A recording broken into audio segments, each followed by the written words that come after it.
Bonjour, bonjour bien-aimés. Nous sommes le mercredi 7 février 2024, jour de mon anniversaire, gloire à Dieu. Et aujourd'hui, nous allons partager et prier selon comment le Saint-Esprit va nous conduire. Mais nous allons partager la parole de Dieu aujourd'hui dans Marc, dans l'évangile selon Marc, du verset 17, à partir du verset 17. Donc je lis au nom de Jésus. Notre thème aujourd'hui c'est peu importe comment tu commences, le plus important c'est comment tu termines. Si nous avons mal commencé, nous ne sommes pas obligés de mal terminer. Car oui, Dieu nous dit que, Jésus nous dit que rien n'est impossible à Dieu. Ce qui nous est impossible est possible à Dieu. Alors Père, je te bénis, je te suis reconnaissant, toi qui donnes de la vigueur à ceux qui sont tombés en défaillance et toi qui donnes de la force à ceux qui sont fatigués. Merci Père pour la force et pour la vigueur que tu nous donnes aujourd'hui. Que ton nom soit célébré, que ta parole Seigneur trouve en nous la terre fertile, un terreau favorable Seigneur pour l'accueillir et qu'elle nous fortifie. Seigneur, merci pour le Saint-Esprit qui est là au milieu de nous et merci pour ton œuvre, tes promesses parfaites et certaines au nom de Jésus-Christ. Amen. Donc bien aimé, la parole de Dieu dit dans Marc 10 à partir du verset 17, c'est Jésus qui rencontre un homme riche. Donc la parole dit, comme Jésus se mettait en chemin, un homme accourut et se jeta à genoux devant lui et dit, bon maître, lui demanda-t-il, que dois-je faire pour hériter de la vie éternelle? Que dois-je faire pour hériter de la vie éternelle? Jésus lui dit, pourquoi m'appelles-tu bon? Personne n'est bon si ce n'est Dieu seul. Tu connais les commandements, tu ne commettras pas d'adultère, tu ne commettras pas de meurtre, tu ne commettras pas de vol, tu ne porteras pas de faux témoignages, tu ne feras de tort à personne, honore ton père et ta mère. Verset 20, il lui répondit, Maître, j'ai respecté tous ces commandements dès ma jeunesse. Verset 21, l'ayant regardé, Jésus l'aima et il lui dit, il te manque une chose. Va vendre tout ce que tu as, donne-le aux pauvres, et tu auras un trésor dans le ciel. Puis viens et suis-moi. Mais l'homme s'assombrit à cette parole et s'en alla tout triste, car il avait de grands biens. Regardant autour de lui, Jésus dit à ses disciples qu'il est difficile à ceux qui ont des richesses d'entrer dans le royaume de Dieu. Les disciples furent effrayés de ce que Jésus parlait ainsi. Au verset 26, au verset 24, plutôt au verset 25, Jésus reprit, verset 24. Mes enfants, qu'il est difficile à ceux qui se confient dans les richesses d'entrer dans le royaume de Dieu. Il est plus facile à un chameau de passer par un trou d'aiguille qu'à un riche d'entrer dans le royaume de Dieu. Les disciples furent encore plus étonnés et se dirent les uns aux autres, qui donc peut être sauvé? Jésus les regarda et dit, aux hommes cela est impossible, mais non à Dieu, car tout est possible à Dieu. Alléluia. Bien-aimés, donc nous voici ici dans le cas d'un jeune homme, d'un homme riche. Mais un homme riche, oui, il est peut-être certainement riche d'une bonne richesse. Parce que ce riche-là, ce jeune homme riche, cet homme riche, a respecté tous les commandements dès sa jeunesse, bien-aimé. Oh là là, quelle bonne chose de respecter les commandements de Dieu. Dès sa jeunesse, il a respecté tous ses commandements. Et il le dit à Jésus. Il regarde Jésus dans les yeux et il lui dit, oui, j'ai respecté tous ces commandements dès ma jeunesse. Bien-aimé, qui n'a pas besoin parmi nous aujourd'hui de pouvoir respecter tous ces commandements, en plus depuis notre jeunesse, bien-aimé. Certains d'entre nous, nous comme nous autres, c'est à 33 ans que l'on reçoit Jésus comme Seigneur et Sauveur. Et même là, des fois, c'est encore avec des hauts et des bas. Bien-aimé, la marche est toujours comme des montagnes russes. Un jour, tu es fortifié, l'autre jour, tu es triste, un jour fortifié. Mais cet homme riche a respecté ses commandements dès sa jeunesse. Jésus l'a regardé, Jésus l'a aimé, Jésus l'aima. Mais Jésus lui dit, il te manque une chose. Va, abandonne ce que tu as. Abandonne ce que tu as, donne-le aux pauvres. Et Jésus lui donne même la promesse d'un trésor dans le ciel. Et il dit, viens, suis-moi. Bien-aimé, cet homme a été gagné par la tristesse et il est parti tristement. Mais Jésus ne lui a pas dit que je ne vais pas te donner la vie éternelle, puisque cet homme est venu savoir comment hériter de la vie éternelle.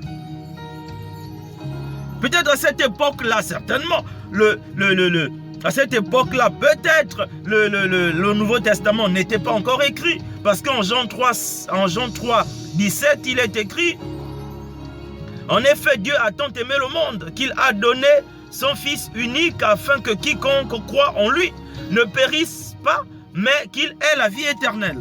Donc, il y a le moyen de recevoir la vie éternelle est donné dans l'évangile, bien-aimé. Mais peut-être à cette époque-là, le Nouveau Testament n'était pas encore écrit. Donc, cet homme pose une question que beaucoup d'entre nous auraient posée à Jésus à ce moment-là. Puisque la promesse est faite. Mais la réponse est là. C'est qu'il faut croire. Il a donné son Fils unique afin que quiconque croit en lui, donc il faut croire au Fils unique.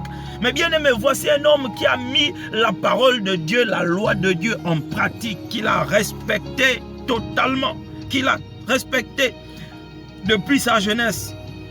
Mais qui rencontre là le Fils unique, il rencontre l'envoyé, il rencontre le messager, il rencontre celui qui vient du ciel, bien-aimé. Et il a l'opportunité de gagner le ciel, d'avoir un trésor dans le ciel. Il a l'opportunité d'avoir ce qu'il veut, d'hériter la vie éternelle. Mais à cause des grandes richesses qu'il possédait, à cause de la vie qu'il avait, le standing de la vie qu'il avait, donc il a regardé ce qu'il allait abandonner. Et quand il regarde ce qu'il va gagner, bien-aimé, non mais il y a quelque chose qui ne va pas. Quelqu'un bien-aimé, quelqu'un qui respecte les commandes, qui respecte la loi, quelqu'un qui croit en Dieu. Mais pourquoi cet homme respectait la loi? Pourquoi il respectait la loi? Voici un homme qui respecte la loi que Dieu a donnée à travers son serviteur Moïse. Mais voici un homme qui ne reconnaît pas le bras de l'Éternel, le rejetant, le descendant de la tribu de Juda. Celui, le descendant de David, le lion de la tribu de... Voici un homme qui croit en la loi que Dieu a envoyée, mais qui ne croit pas à ce que les prophètes de Dieu ont annoncé. Donc au Messie. Parce que si cet homme avait reconnu que voici celui qui donne la vie, qu'il cherche la vie éternelle, bien-aimé, s'il avait reconnu que ce Jésus-là, que cet homme qui est en train de me parler là, est véritablement le chemin qui mène à la vie. Est-ce que cet homme avait reconnu Jésus, bien-aimé?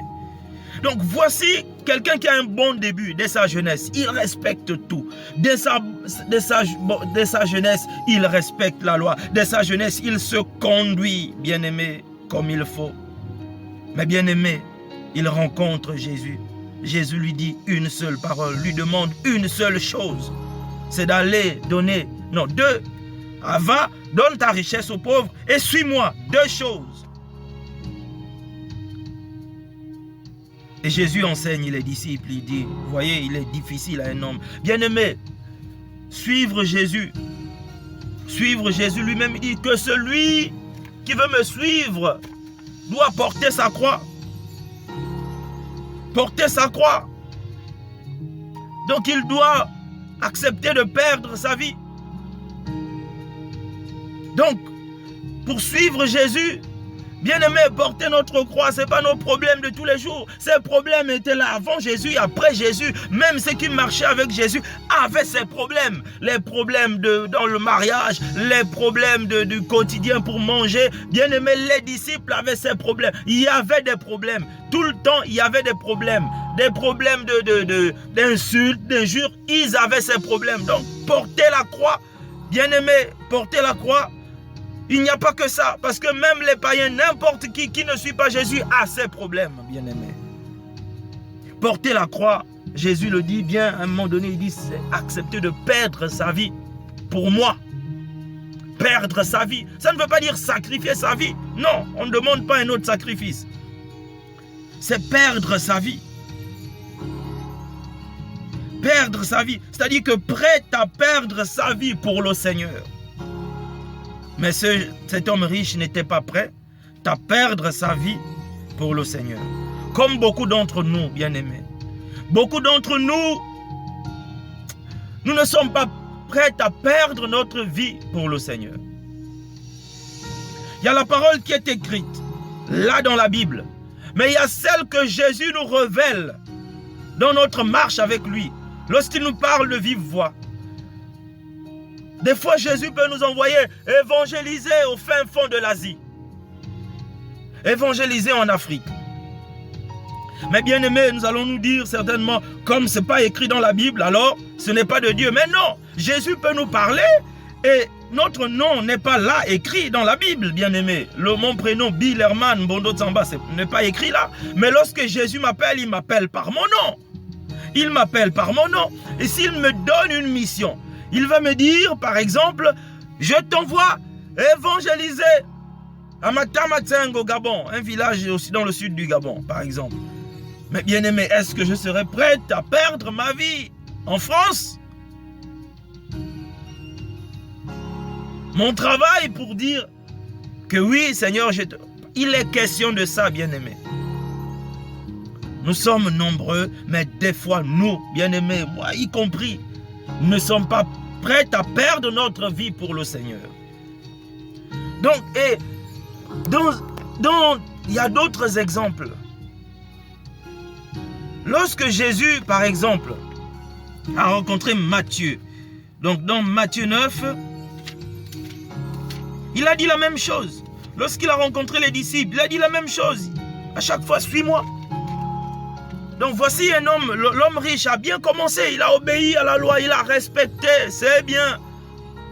C'est bien de bien commencer, mais bien aimé, le plus important, c'est de comment on finit, c'est la fin, c'est le but, bien aimé. Voici un homme, Matthieu, qui avait mal commencé, donc qui était considéré comme un pécheur, qui tourmentait son peuple, qui volait son peuple par les impôts, qui faisait tout cela.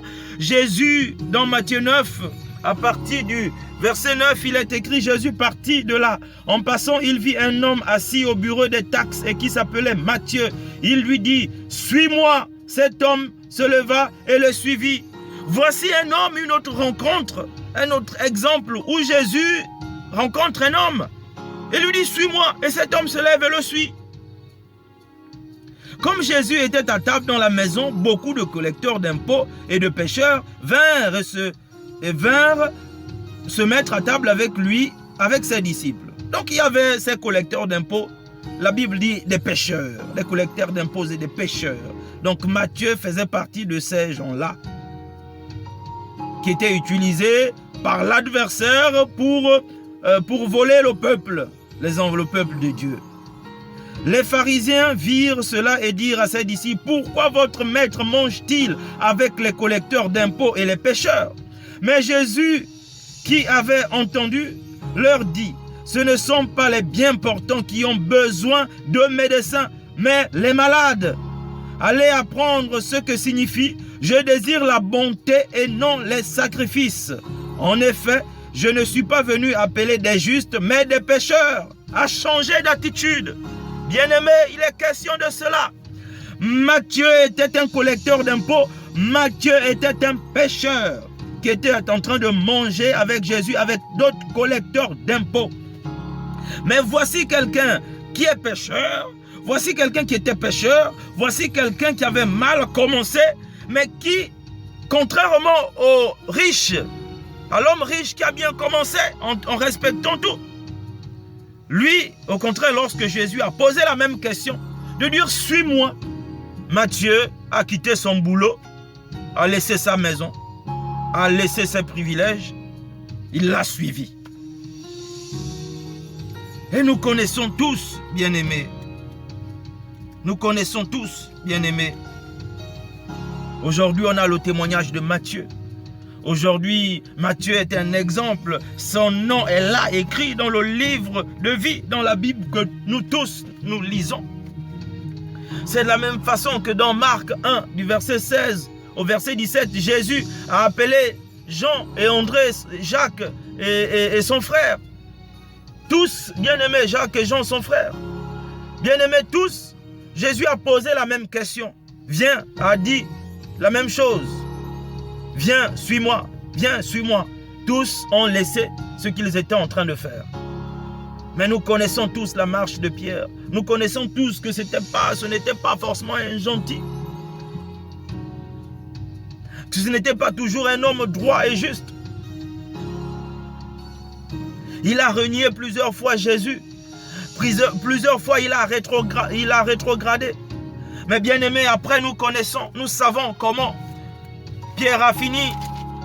Bien-aimé, comment Pierre a fini? Parce que Jésus a dit, ceux qui me suivent doivent porter leur croix et ceux qui me suivent doivent être prêts à perdre leur vie pour moi. Nous connaissons de quelle mort ils sont morts, mais ils ont tous un témoignage favorable, bien-aimé, aujourd'hui. Et ce sont tous des exemples pour nous qui cherchons le Seigneur, qui voulons marcher avec Jésus. Donc, bien-aimé, il est très important. C'est bien de bien commencer, mais on peut aussi mal commencer et bien finir. On peut aussi bien commencer et bien finir, bien-aimé, parce que cela ne dépend pas de nous. Au verset 26 de Marc 10, il est écrit, les disciples furent encore plus étonnés et se dirent les uns aux autres, qui donc peut être sauvé? Bien-aimé, l'homme riche, il est difficile pour lui d'entrer dans le royaume des cieux. Mais nous avons tous des richesses dans nos vies que nous avons du mal à abandonner. Des fois, pour certains, ça peut être facile d'abandonner leur vie, peut-être parce qu'il n'y a pas grand-chose dans leur vie. Comme peut-être Pierre et ses frères qui étaient pêcheurs, qui n'arrivaient pas à avoir du poisson. Peut-être que c'était pour eux plus facile. Mais l'homme riche, lui, qui avait plus de richesse, c'était peut-être pour lui plus difficile. Donc, bien aimé, l'épreuve de l'autre n'est pas toujours la même que la nôtre. Des fois, l'autre peut avoir une épreuve plus difficile. Mais le plus important, c'est ce que Jésus dit ici au verset 27 de Marc 10. Quand les disciples ont dit, qui peut donc être sauvé? Parce que dans ce cas, c'est difficile, bien aimé. Matthieu avait des richesses, avait une bonne vie. D'une certaine façon, du point de vue des moyens, la maison, le standing. Cet homme riche avait aussi une bonne vie. Mais Matthieu avait mal commencé avec Dieu. C'était un pécheur. L'autre homme avait tout respecté. Mais bien aimé, dans les deux cas, Jésus dit au verset 27, Jésus regarda les disciples et dit, « Aux hommes, cela est impossible, mais non à Dieu, car tout est possible à Dieu. » Il répond à cela lorsque les disciples lui disent au verset 26, « Qui donc peut être sauvé ?» Jésus répond au verset 27 de Marc 10, « Jésus les regarda et dit, aux hommes cela est impossible, mais non à Dieu, car tout est possible à Dieu. Donc, bien-aimé, le salut de toute âme, de tout homme, de tout être humain est possible à Dieu, est impossible à l'homme. Est impossible à l'homme, peut-être, mais tout est possible à Dieu. Jésus le dit, car tout est possible à Dieu, bien-aimé. Donc, notre Père, Dieu veut que tous soient sauvés, veut que tous les hommes soient sauvés. Et nous, en Jésus-Christ, nous désirons la même chose. Nous servons Dieu, nous prions Dieu pour la même chose, bien-aimés. C'est impossible à nous, tous, mais à Dieu, rien n'est impossible. Nous pouvons mal commencer, comme nous pouvons bien commencer. Mais que celui qui commence mal ne se moque pas de celui qui a bien commencé. Non, que celui qui commence bien ne se moque pas de celui qui a mal commencé. Et ce n'est pas forcément parce que nous avons mal commencé que nous allons bien finir. Et ce n'est pas parce que nous avons bien commencé que nous allons forcément mal finir. Bien-aimés, tout cela dépend de Dieu. Tout cela dépend du moment où, quand nous rencontrons Jésus, il nous dit, viens, suis-moi. Il nous dit personnellement. Il ne dit pas, suivez-moi. Non, il dit, viens, suis-moi. Viens, suis-moi. Il vient personnellement à chacun de nous. Viens, suis-moi. À moi, à toi, viens, suis-moi. Cela dépend de ce que nous faisons quand Jésus nous adresse ces mots. Ces 3 mots. Viens, suis-moi. Cela dépend de là, bien-aimé. Que Dieu bénisse sa parole. Ô Père, nous allons prendre quelques minutes pour prier, pour bénir Dieu pour sa parole. Ô Père, Jésus-Christ, tu es l'agneau de Dieu, tu es le Messie, tu es le sauveur du monde, tu es l'envoyé de Dieu. Et aujourd'hui, nous venons auprès de toi, ô Père,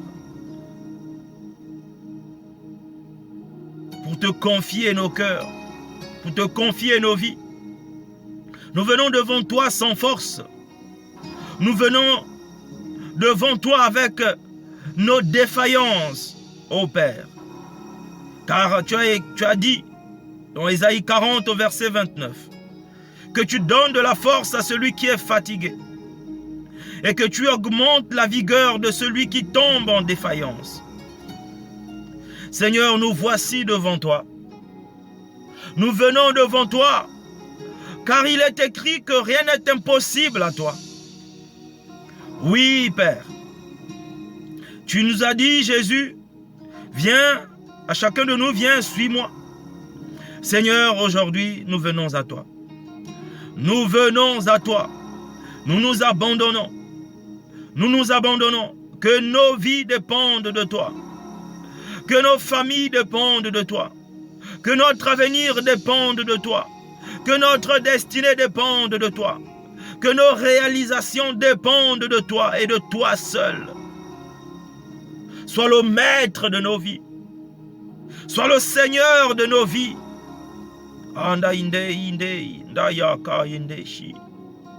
Nous avons besoin de toi. Nous avons peut-être mal commencé. Mais Seigneur, nous ne sommes pas obligés de mal finir. Parce que rien n'est impossible à toi.